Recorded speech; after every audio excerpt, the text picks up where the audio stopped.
Lovely ones. So we have just completed our last of our healing codes, and that was the energy of vulnerability.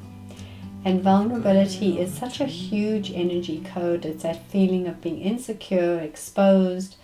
There's also a great amount of trepidation, terror inside of it often. So I thought I'm going to give us a little explanation about some of the ways we can also see vulnerability. And I learned this lesson from my sweet little dog, Shambles. So when Shambles was little, 3 big dogs charged at her. I had to pick her up and run to the ocean with her, all my clothes on, to protect her from being savaged by these 3 big dogs on Jeffreys Bay beach. And so she had a magnetic attraction around her that said, I'm terrified of being attacked. And it was remarkable because other dogs could sense that energy in her. And I was always having to protect her because they would come across to her in a very aggressive manner. But because she had that terror and it was embedded in her, she was vulnerable to it. And she must have transmitted an energy that said, I'm here to be eaten, I'm here to be hurt. So this poor little Shambles of mine went through a whole life very, very anxious about other dogs. So when I'm on the beach with my Shambles, I do like to sit far away from everybody else where all the other dogs are, that they don't come sniffing around and cause her to get reactive and agitated. When I'm sitting away in this little place of other perspective, I can see what goes on the beach, and it's really interesting. When a big dog comes along and it thinks it's the big boss of the beach, and it comes marching along there with a swagger as if to say, this is my beach and I don't know if you belong here. And this attitude comes, you can just see this whole dialogue going on. And the smart dogs, what they do is they sit down and they wait until the big dog moves towards them. And if they truly feel threatened and vulnerable, what do? They lie down, roll onto their backs. And then the big dog, feeling like they have given up, doesn't want to pursue them or eat them or rip them up from limb to limb. And the big dog often just stands over them for a while.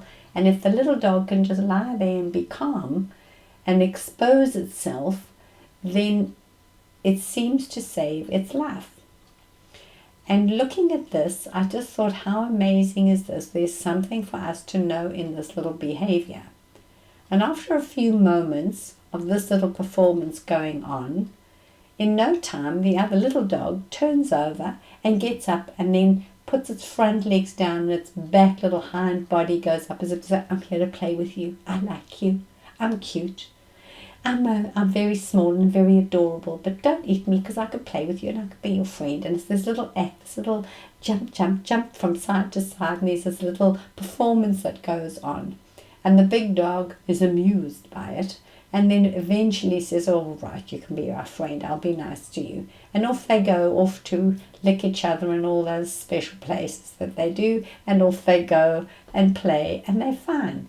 Absolutely fine. No story, no drama, no nonsense.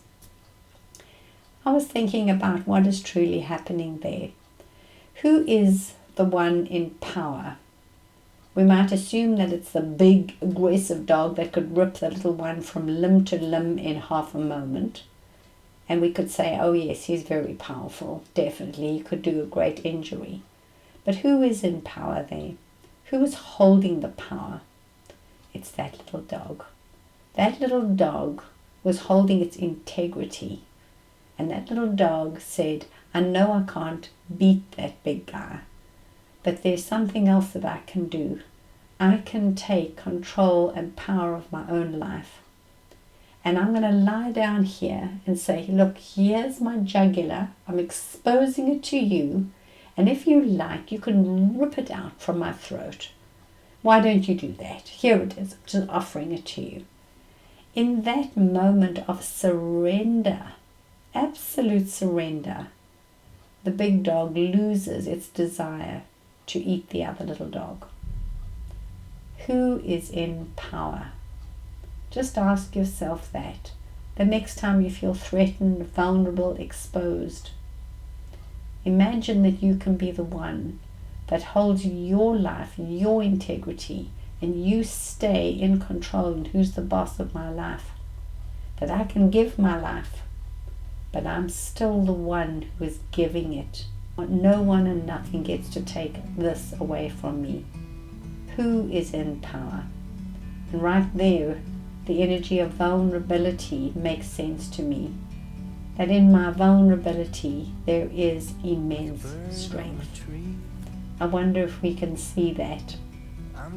And if we can take that little message, that little game that's being played out on the beach so often, we can notice it and translate that into our own lives. Take care, lovely ones. Think about that.